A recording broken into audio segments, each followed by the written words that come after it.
Hi, I'm Tyler Vanderplug from JDSU, and today I'm going to show you two of the JDSU inspection and test kits that are used for AT&T Mobility's cell tower turnup. Let's take a look.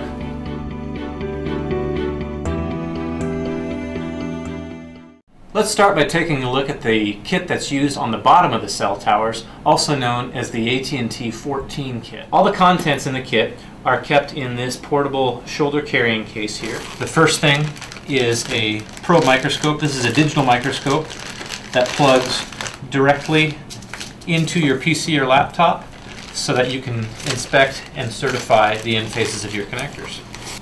Next in the kit is the optical light source. There's a couple of batteries and components with that. In the next compartment, starting off with an LC cleaning tool, this will clean both the bulkheads and the patch cord side of the connectors.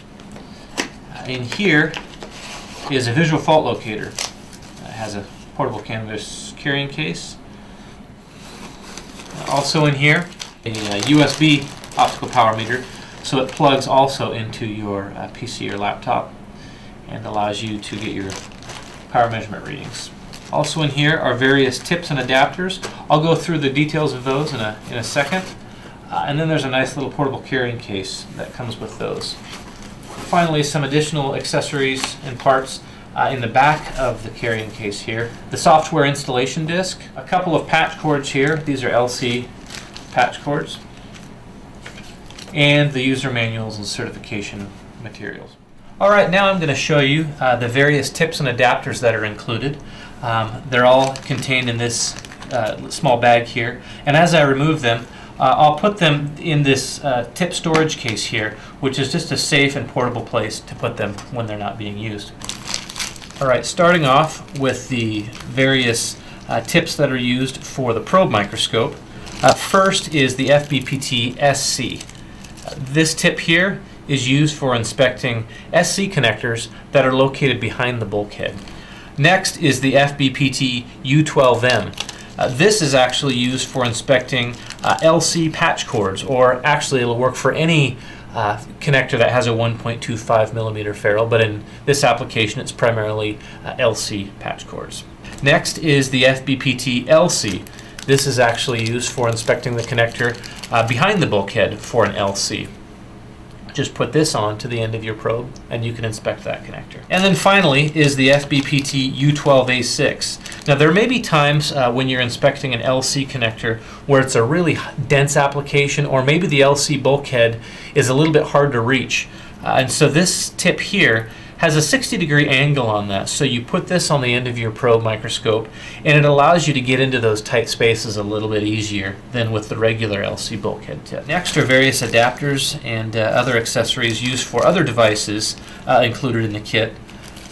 Starting off here with the FFL 050-U12. This here is an adapter that goes on to the end of your visual fault locator. If you just remove the tip, the cover from the end of the VFL, it already has an interface here that works for any 2.5 millimeter adapter, and this here will allow you to convert it so that you can just put this on the end, and now you can use the visual fault locator with a 1.25 millimeter ferrule. And then finally is the FITP UPP12. On the end of your USB power meter, there's already an adapter on here. This interface here is by default used for 2.5 millimeter ferruled connectors. If I just give it a few thread turns here, I can remove that and then attach the 1.25 in its place.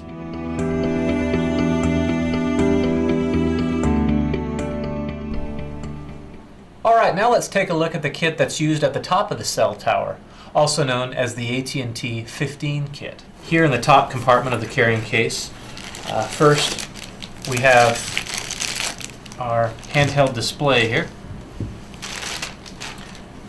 Next is a probe microscope. Now this probe microscope, instead of plugging into a laptop, actually will plug directly into the display here. And then here's a nice accessory that comes with it. It's a hands-free carrying case so that you can put your display, your probe, and all your different accessories all into this device without having to hold on to anything. You can just put it right around your neck and it keeps your hands free. In the second compartment is an IBC cleaning tool for LC connectors. This will again clean both the bulkhead side and the patch cord side. Here is a power supply. Here is a bag again that contains various tips and adapters and items that are used with the display and the probe. Here is a portable battery charger that already comes preloaded with batteries. So this gives you enough batteries here to operate the handheld device. And this is a rapid charger that charges in around 15 minutes. And then here is the power supply for that. In the back section here is the user manual and a little envelope that contains what's called an image grading overlay. And this is used as part of the evaluation process of your connectors. I'll show you how to use that later on. Now here are the different tips, adapters, and accessories that are included in the AT&T 15 kit. I'll start off by showing you some of the tips that are installed on the end of the probe microscope. Starting off again with the FBPT SC. Again, this is used for inspecting SC connectors located behind the bulkhead. Next is the FBPT LC. This is used for inspecting LC connectors behind the bulkhead. And then finally, again, the FBPT U12A6. This, as I mentioned before, is used for inspecting LC connectors that are in hard to reach areas. Now I'm going to show you how to use various adapters to inspect different patch cords. Starting off, I'll show the FMAE LC2X. This here is an adapter that actually attaches right on to the integrated patch cord microscope on the video display. The video display already comes with a default adapter attached to it, which is for 2.5 millimeter ferruled connectors. You can unthread this and then replace it with this one, and now you can actually plug in your LC connectors right into here, and as you slide it back and forth, that allows you to toggle between the two ferruled interfaces. And then finally, we also have an FMAE U12, which can be used in the same way, only just for simplex applications. After the adapters, we also have this little adapter here, which is used for our VFL. There's also a VFL that's integrated right onto the video display here. By default, it has a 2.5 millimeter interface, and I simply just attach that in here, give it a quarter turn, and now this will work for 1.25 millimeter adapters like an LC. And finally, included in here are a couple of different adapters that you can plug your LC patch cords in. First is an LC duplex adapter, and the second is an LC duplex loopback, which I'll show you how to use later on.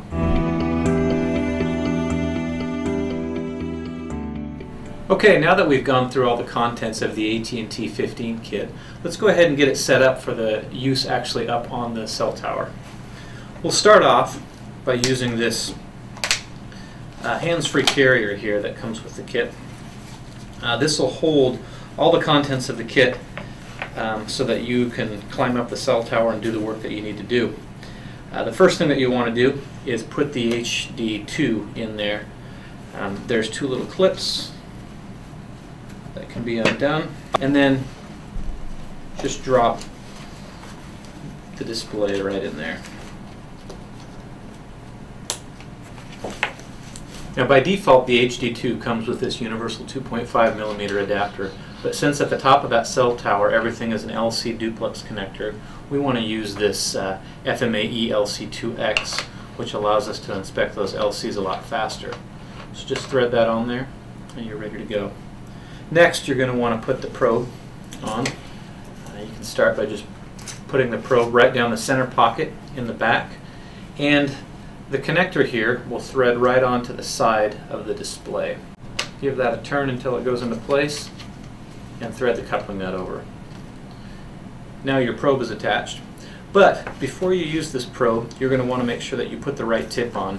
And since everything on the top of that cell tower is an LC, you want to use your FBPT LC tip. Remove that protective cap and put on your LC tip. Now you also have your cleaner. There's a storage place right here on either side for your cleaner. I usually like to put it on the side right next to the FMAE adapter. Okay, so now you have your HD2 display in your carrier. It includes your FMAE adapter for inspecting the LC patch cords. You have your probe microscope with the LC tip on there, and you have your LC cleaner, all the equipment that you need to go up the cell tower. Next, all you do, put this around your neck, keeps your hands free, and you're ready to go up the cell tower and do your work.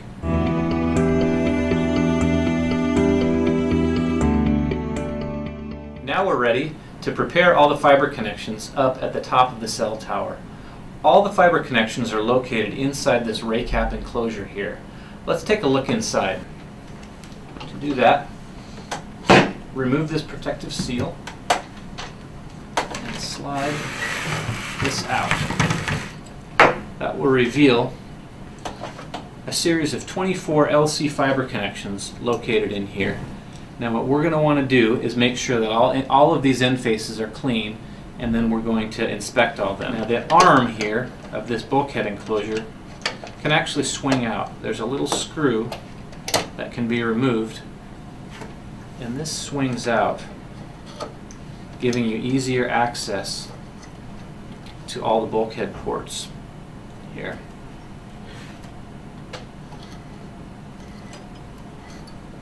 Let's go ahead and get started. Okay.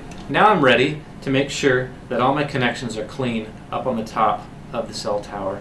I'm going to start here with my AT&T 15 kit around my neck, and I'm going to use this loop back here. I'll show you how to do that in a second. But first, I want to make sure that the ends of this loop back are clean. So remove the dust caps and insert the loop back into the FMAE adapter and turn it on. Get that in focus and inspect it.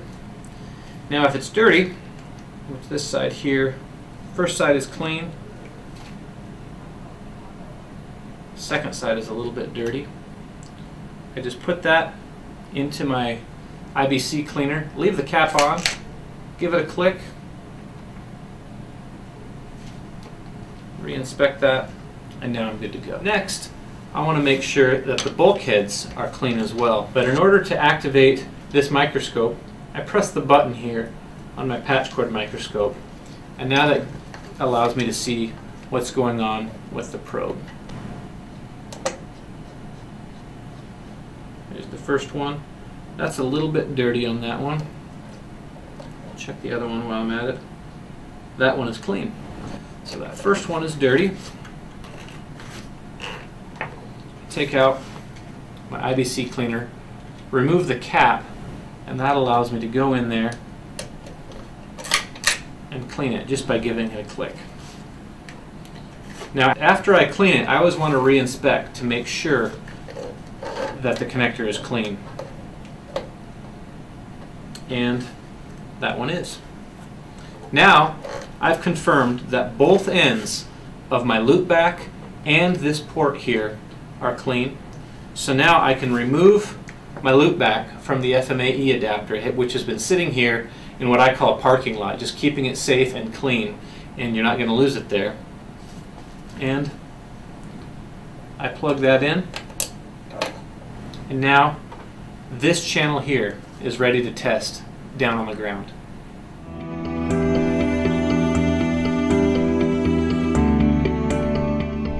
Okay, now that we've gone through all the contents of the AT&T 14 kit, let's go ahead and get it set up and ready for field use. You'll start by actually installing your software. In your kit, in the back portion of the case, will be a packet that includes a couple of things, one of which is this software disk right here. Just simply install it into your PC and follow the wizard, and you'll get your software installed in no time. After that, you'll go ahead and you will plug in your probe microscope. Now this is a digital microscope, so it comes included with a USB 2.0 connection on it. So all you need to do is take your USB connector and plug it in to an available USB port on the side of your PC. At that point, the computer will recognize it, and the first time it'll take you through a wizard where it just found the new hardware, and it'll make sure that the drivers get installed properly. Okay, next I want to make sure that I'm using the right inspection tip for this microscope as well. So what I want to do is remove the 2.5 millimeter tip and replace it with my FBPT-LC tip for inspecting LC bulkheads. I also want to do the same with my power meter. Inside this packet, as we mentioned before, is the MP60 USB power meter. Now, by default, this comes included with the universal 2.5 millimeter adapter, but I want to remove that one and replace it with the universal 1.25 millimeter adapter.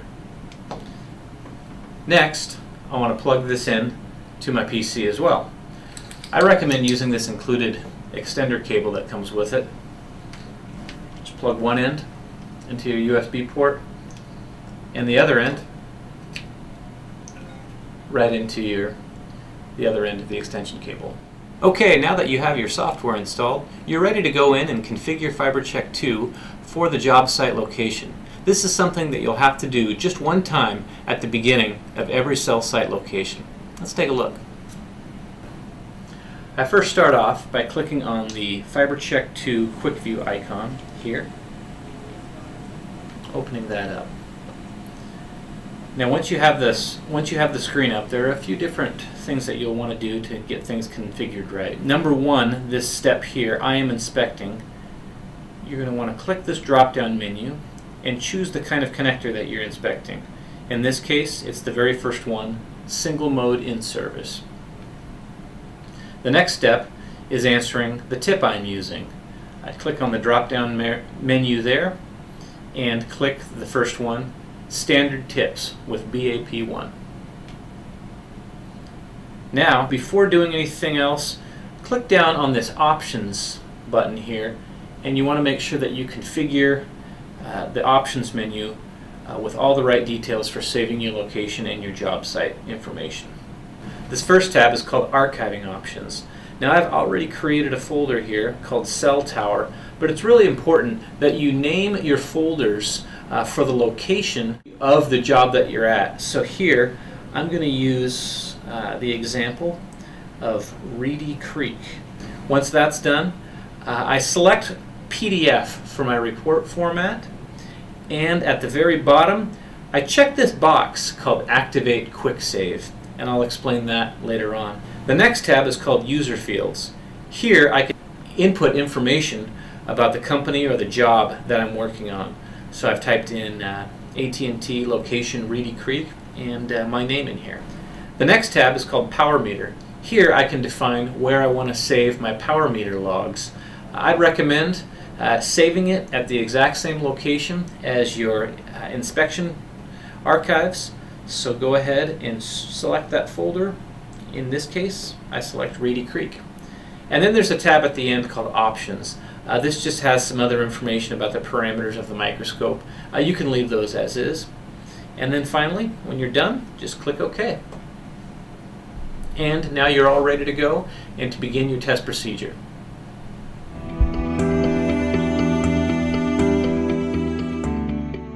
Okay, now that you have your software configured and ready to go, it's time to take a reference measurement for your optical power measurement reading. To start off, you'll be using your OLS 35 light source, and you want to make sure that the port inside the LC bulkhead is clean. And to do that, you can just use your probe microscope and use your LC tip on there. Plug that in,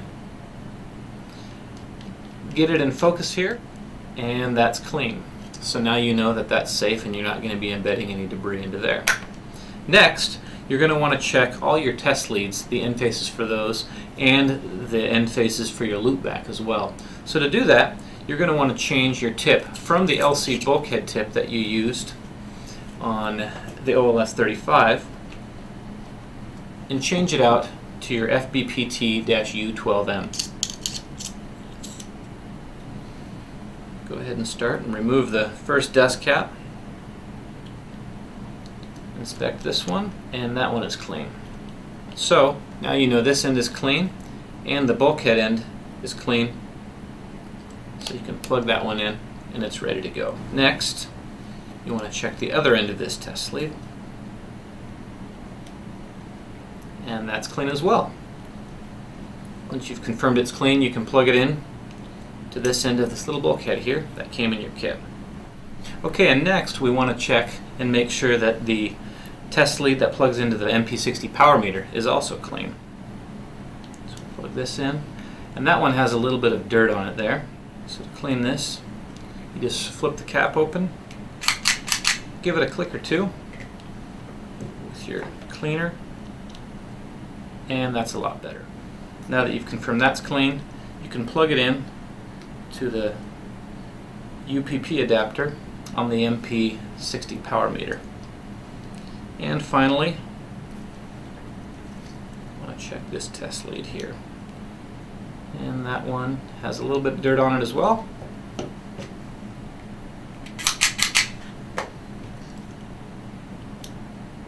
And it's much better.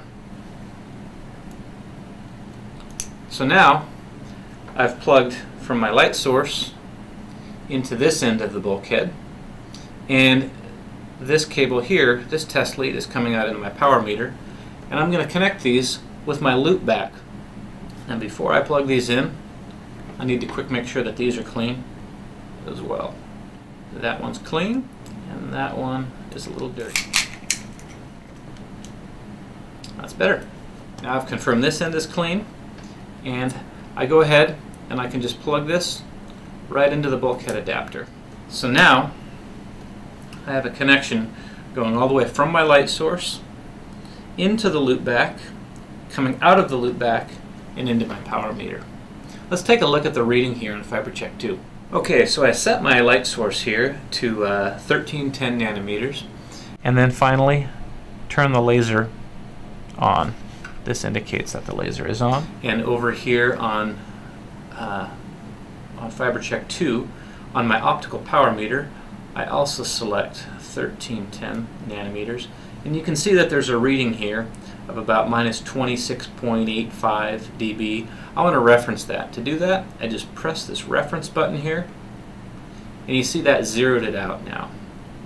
So now that I've got it zeroed out, I'm ready to go ahead and take the optical power measurement reading from the entire channel going up and down the cell tower. Okay, now you've got your reference measurement, so you can remove your loop back and you are ready to begin testing.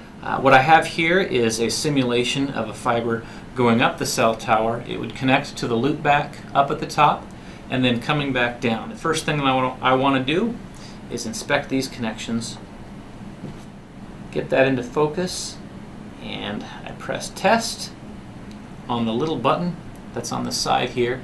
And what this does is this actually records the reading so that you have it on file. You can see here I've got my test result, and in the file box down in step 5 there's a blinking cursor. This shows up because I pressed quick save earlier on in my setup options. To name this, I'll call this Reedy Creek Fiber 1A, and click report, and that one's all set. I've got that one reported, so I can plug this in and I can move on to this cable here, which is the fiber simulating the one coming back down from the cell tower. Let's inspect that. That one looks good. So I'll go ahead and press the button on the probe again to get my certification report, and that shows up as a pass. So I'll plug that in here and I'll go ahead and save it. Again, the cursor is blinking in step 5 under File, and I'll call this one Reedy Creek Fiber 1B and click report. So now you have both Fiber 1A and Fiber 1B saved and on record for your certification reports. Okay, so now I have my connection from my source going up the simulated cell tower here, and then connecting to that loop back up at the top of the cell tower, coming back and taking an optical power measurement reading. And you can see here on the screen that I have my reading here, And what I want to do is, in this open space, type in the name of this file, which we wanted to call Reedy Creek channel 1, and hit log. Okay, so now I've completed the test for the first channel, and in doing that I have 3 reports. I have the FiberCheck 2 test result for this connector here, which was Reedy Creek Fiber 1A. I have the test report for this fiber here, which was Reedy Creek Fiber 1B. And I have the optical power measurement report, which was Reedy Creek Channel 1. So that finishes your first test. Now you can move on to your next test, and in doing so, the technician up at the top of the cell tower can remove the loopback, check the next ports that he's going to plug him into, and plug the loopback into that one, and proceed with taking the inspection reports and the power measurement reading for the next channel. Okay, so what happens when the test you just performed didn't work as planned? Well, there's a few troubleshooting tips that I'd like to give you that you can try out. The first is that you're going to want to check to make sure that all your connections are fully seated. Have the technician at the top of the tower disconnect the loopback and reconnect it again, and also make sure that all the connections here at your test lead are fully seated. The other things that you could do is use the trusty visual fault locator that's in your kit. I've got the 1.25 adapter connected to this, and what I'd recommend you do is take one end here, insert that in, turn it on, and look to make sure that you've got a blinking light on the other side. If you don't, it could be one of 2 things that's going on. You could have a bend or a break somewhere in the fiber. If that's going on, you'll see a glow somewhere along the cable. Alright, that about wraps it up. Everything that I demonstrated here is actually called out in the AT&T MOP document for fiber testing methods and procedures. Be sure to take a look. I'm Tyler Vanderploeg from JDSU. Thanks for watching.